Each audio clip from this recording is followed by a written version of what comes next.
Good morning everybody. आज हम कक्षा 9-10 विज्ञान यानी कॉमन टॉपिक है दोनों क्लासों के लिए। मधुमक्खी पालन, मुर्गी पालन, पशुपालन, मछली पालन, ये चारों टॉपिक दोनों क्लासों में है। कक्षा 10 के पास बुक है और कक्षा 9 को PDF फाइल मिल जाएगी। लास्ट चैप्टर है, उसमें से ये टॉपिक है। अब करवाते हैं, सबसे पहले बात करते हैं मधुमक्खी पालन की।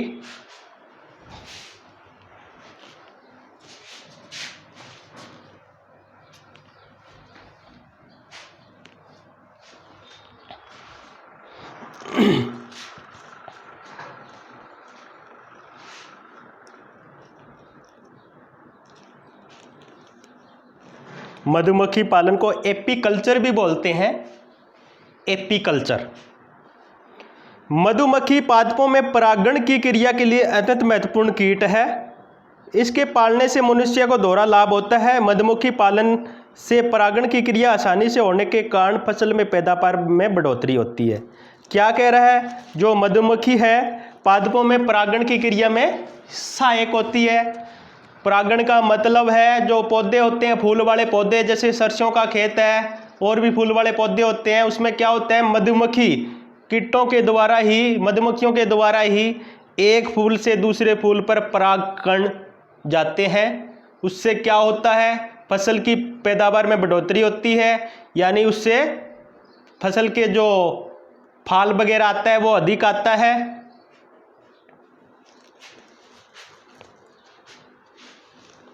इससे मनुष्य को दोहरा लाभ होता है। एक तो फसल में बढ़ोतरी होती है, दूसरा जो शहद वगैरह मिलता है, मधुमेह वगैरह मिलता है, वो इसी से मिलता है। मधुमक्खी से प्राप्त शहद का उपयोग मनुष्य हजारों वर्षों से करता आया है। यह उच्च ऊर्जा युक्त भोज्य पदार्थ होने के साथ साथ औषधि के रूप में भी उपयोग किया जाता है। यानी मनुष्य शहद का उपयोग हजारों वर्षों से करता आ रहा है।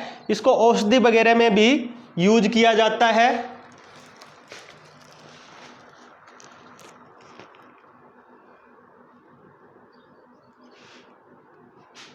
शुद्ध शहद लंबे समय तक नष्ट नहीं होने के कारण इसे परिरक्षक के रूप में भी उपयोग किया जाता है। यानी शहद को बहुत लंबे समय तक उपयोग कर सकते हो। जितना पुराना शहद होता है उतना ही बढ़िया होता है। प्राचीन समय से प्रकृति में मिलने वाली मधुमक्खी के छत्तों में से शहद और मधुमोम प्राप्त किया जाता रहा है। को क्या क्या मिलती है मधुमक्खी से? एक तो हमें शहद प्राप्त होता है, दूसरा मधुमोम। शहद और मधुमोम दोनों मधुमक्खियों के द्वारा मिलते हैं। वर्तमान समय में कृत्रिम रूप से छत्तों में मधुमक्खियों को पालकर बड़ी मात्रा में शहद प्राप्त किया जाता है। आपने देखा होगा जगह जगह डिब्बे रखे होते हैं। उससे क्या होता है, कृत्रिम रूप से भी मधुमक्खियों को पाल कर शहद उन डिब्बों में क्या करता है, मक्खियाँ उड़ के जाती है, फूलों से मरकंद या मीठा रस चूसती है, वो छत्ते में लेके आती है, यानी उन डिब्बों में इकट्ठा करती है। बाद में जो कृत्रिम रूप से उसको इकट्ठा करने वाला उस शहद को निकाल लेता है और यूज करता है और पैसे कमाता है। एक और है, मधुमक्खी शहद को इकट्ठा क्यों करती है? मधुमक्खी शहद को इकट्ठा इसलिए करती है कि जो फूल वगैरह है वो साल में कुछ ही महीनों के लिए उपलब्ध होते हैं और जो बाकी पूरे साल उस शहद का उपयोग कर सके, इसलिए मधुमक्खी छत्ते में शहद को इकट्ठा करती है। इसको करते हैं एक बार और। क्या है? मधुमक्खी पादपों में परागण की क्रिया के लिए महत्वपूर्ण कीट है। मनुष्य इसे दोहरे लाभ के लिए पालता है। एक तो फसल की पैदावार में बढ़ोतरी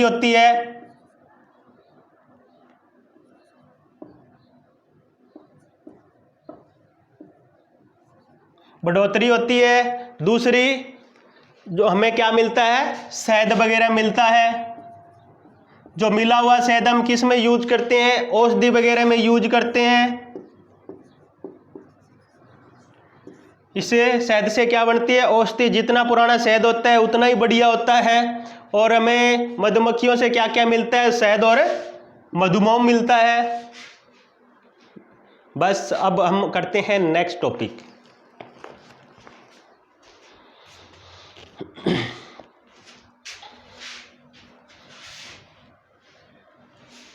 इसका अगला टॉपिक है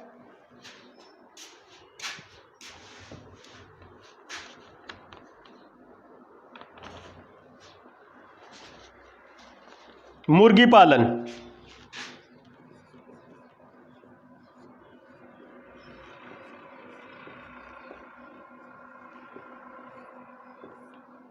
मुर्गी पालन का दूसरा नाम क्या है? कुक्कुट पालन, या इंग्लिश में इसे पोल्ट्री फार्म भी बोला जाता है। कुक्कुट पालन, कई बार इसे कुक्कुट पालन भी बोल दिया जाता है।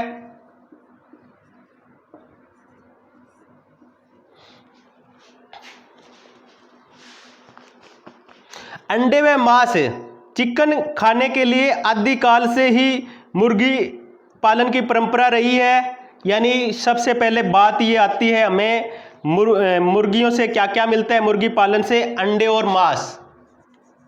क्या मिलता है? अंडे और मांस। और अंडों के लिए अलग मुर्गी होती है, मांस के लिए जो स्पेशल मुर्गी थोड़ी अलग किस्म की होती है। दोनों के नाम आपको बता देते हैं। अंडों के लिए होती है जो लेयर मुर्गी, लेयर मुर्गी।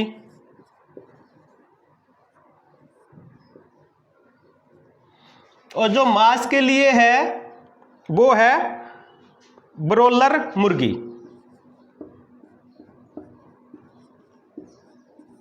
कौन सी है? ब्रोलर मुर्गी।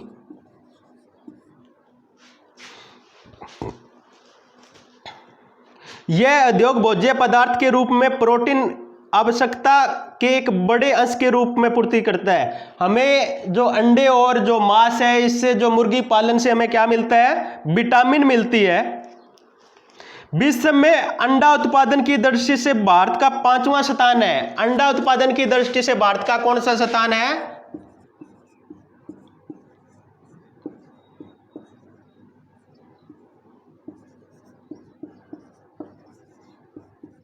5वां स्थान है, याद रखना, जीके का भी क्वेश्चन है। विश्व में अंडा उत्पादन की दृष्टि से भारत का 5वां स्थान है। मुर्गी की अच्छी वृद्धि एवं स्वास्थ्य रखने के लिए उन्हें सुरक्षित आवास और पौष्टिक भोजन की उपलब्ध कराना अत्यंत आवश्यक है। यानी मुर्गियों को स्वस्थ रखने के लिए उनके लिए जो स्वस्थ आवास होना चाहिए, उनका जो मुर्गी फार्म बोलते हैं वो बिल्कुल साफ सुथरा होना चाहिए, और जो उसका भोजन वो पौष्टिक होना चाहिए। उनके भोजन में क्या क्या आता है? मक्का, जौ, बाजरा, गेहूं, ज्वार आदि सम्मिलित होते हैं। मुर्गी का भोजन में क्या क्या आता है?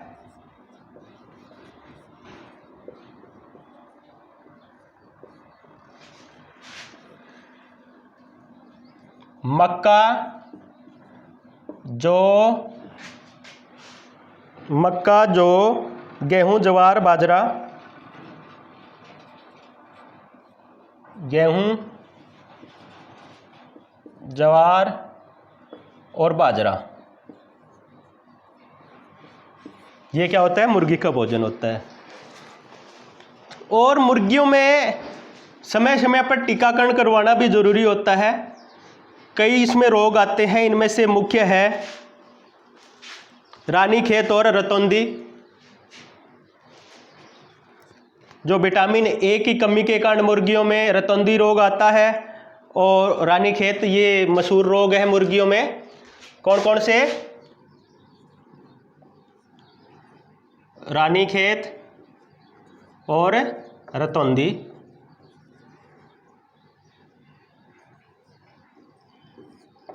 ये क्या है? रोग, मुर्गियों के रोग। रानीखेत, दूसरा रतौंधी।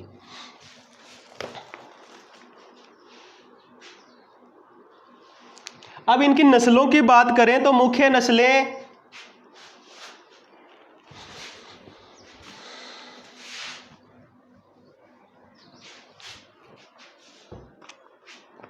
एसिल,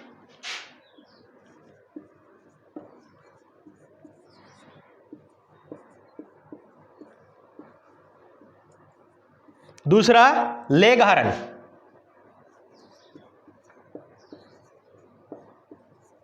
ये मुर्गी की मुख्य नस्लें हैं। और दो जो मेन रोग थे, रानीखेत और रतौंधी, अंडे और मांस के लिए इसे पाला जाता है। अंडे के लिए लेयर मुर्गी मशहूर है, मांस के लिए ब्रॉयलर मुर्गी मशहूर है, और इनको समय पर टीकाकरण करवाना होता है, और इनके लिए भोजन मक्का, गेहूं, बाजरा, ज्वार वगैरह मुख्य रूप से आता है।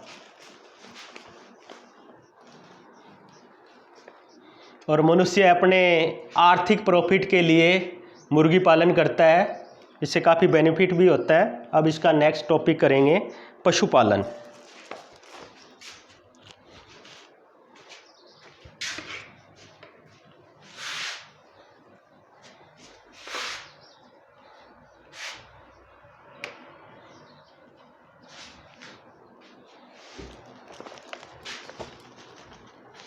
पशुपालन तीसरा इसका टॉपिक है।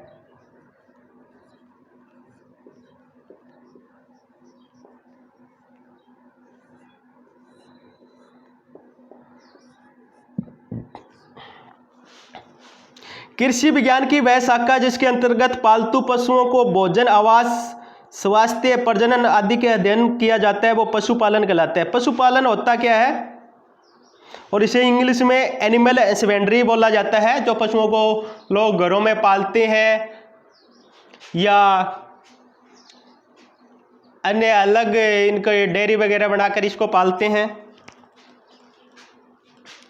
कि कृषि विज्ञान की वह शाखा जिन्हें पशुओं को लोग भोजन, आवास, स्वास्थ्य और प्रजनन आदि का अध्ययन किया जाता है। टाइम पर उन्हें भोजन देते हैं, रहने के लिए उनके लिए शेड वगैरह बनाते हैं, उनको स्वस्थ रखते हैं, समय समय पर उनकी निगरानी करते हैं, समय समय पर उनको डॉक्टर को दिखाते हैं, और प्रजनन यानी उनका जो आगे पीढ़ी को बढ़ाते हैं उनका अध्ययन किया जाता है। उसे क्या बोला जाता है, पशुपालन। भारतीय अर्थव्यवस्था में पशुपालन का विशेष महत्व है, उसमें से दुग्ध उत्पादन का सर्वाधिक योगदान है। मुख्य रूप से दूध उत्पादन के लिए से पशुपालन किया जाता है। दुधारू पशुओं को पाला जाता है। दुधारू का मतलब है जो दूध देने वाले हो, उसे दुधारू पशु बोला जाता है। और जो दूध को बेचकर मनुष्य क्या कमाता है, पैसे कमाता है, आर्थिक प्रॉफिट कमाता है।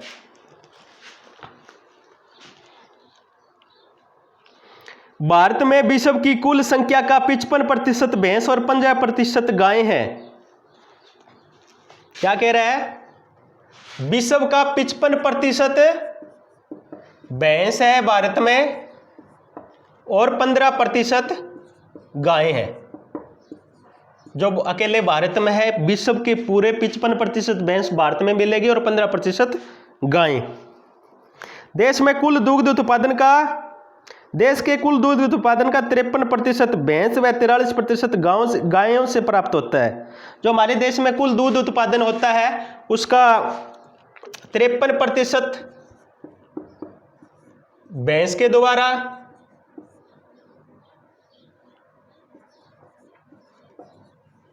और 43% गायों के द्वारा।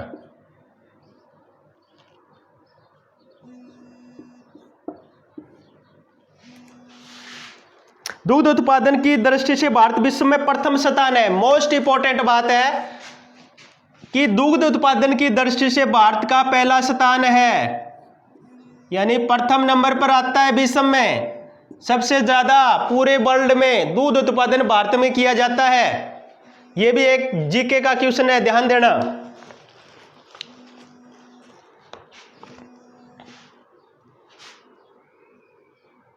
विश्व में हमारा स्थान बकरियों की संख्या में दूसरा, भेड़ों की संख्या में तीसरा और कुक्कुट की संख्या में यानी मुर्गियों की संख्या में 7वां स्थान है। याद रखना,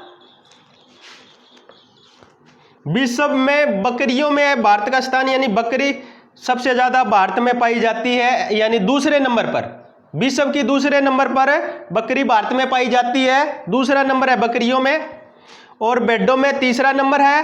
कुक्कुट यानी मुर्गी पालन में 7वां स्थान है।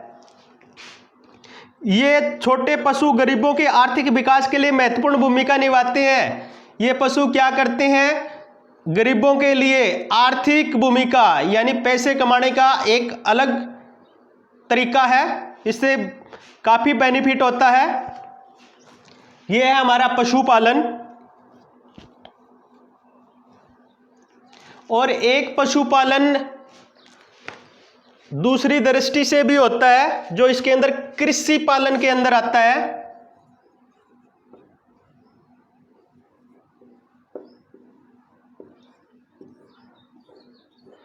एक तो पशुओं को दो उद्देश्यों से पाला जाता है, एक तो दूध के लिए, एक खेतीबाड़ी के लिए जो हम कृषि पालन के लिए यानी बोझा वगैरह ढोने के लिए, हल वगैरह चलाने के लिए पालते हैं, वो भी इसी के अंदर आता है।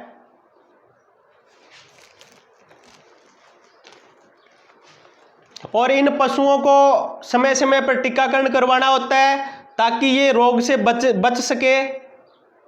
इनमें कई रोग आते हैं, मुंह पका, खुर पका और भी कई रोग होते हैं। और इन्हें जो दूध देने वाले पशु हैं उनको अलग भोजन की आवश्यकता होती है, उचित पौष्टिक आहार की आवश्यकता होती है। बिना दूध वाले पशुओं को अलग उचित आहार की आवश्यकता होती है। अब इसका नेक्स्ट टॉपिक करेंगे मछली पालन या मत्स्य पालन।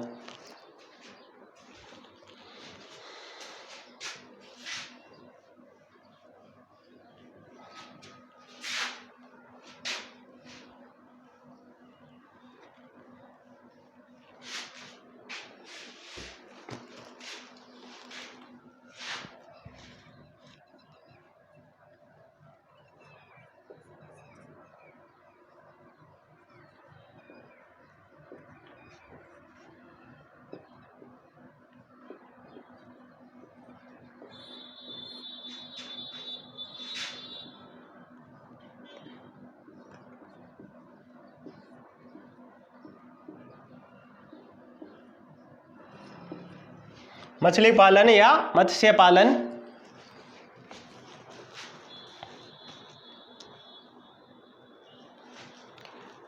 मछली एक आसानी से प्राप्त होने वाली प्रोटीन युक्त, उच्च पोषक युक्त एवं आसानी से पचने वाला भोज्य पदार्थ है।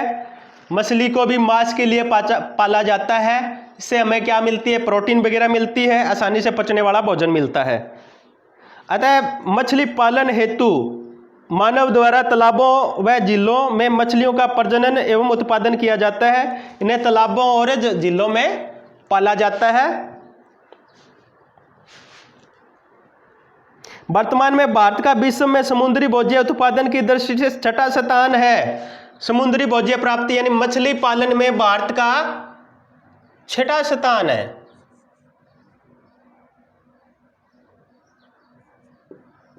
छठे नंबर पर आता है, 6th नंबर पर आता है भारत मछली पालन में।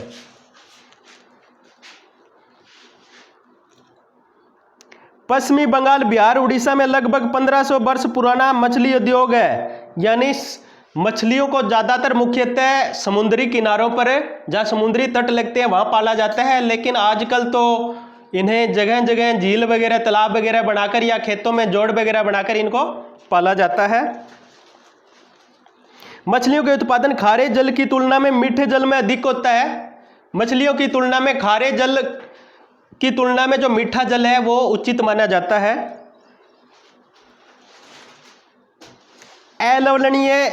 अलवणीय मीठा जल के लिए मछलियों का पालन के लिए जो इनकी मेन नस्ल होती है रोहू, कतला, मृगल। कौन कौन सी है? रोहू, कतला, मृगल, ये मछलियों की नस्लें हैं।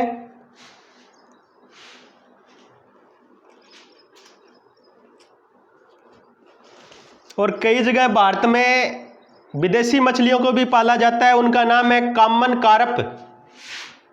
ये विदेशी नस्ल है मछलियों की।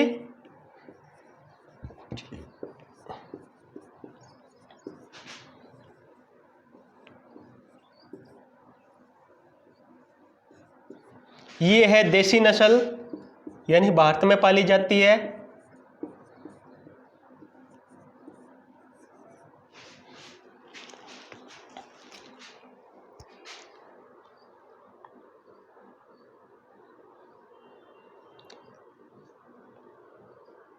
और इन मछलियों के लिए जो मुख्यतः भोजन होता है, प्राकृतिक भोजन का मतलब जो उसके अंदर जोड़ वगैरह तालाब वगैरह के अंदर होता है, सूक्ष्म जलीय जीव पादप जंतु और सूक्ष्म जलीय जीव होते हैं उनको खाते हैं, पादप को खाते हैं। और कृत्रिम भोजन चावल की भूसी, गेहूं की चापड़, अनाज के टुकड़े आदि इनको भोजन के रूप में यूज किया जाता है। ये हो गए हमारे चारों टॉपिक कंप्लीट। पहला था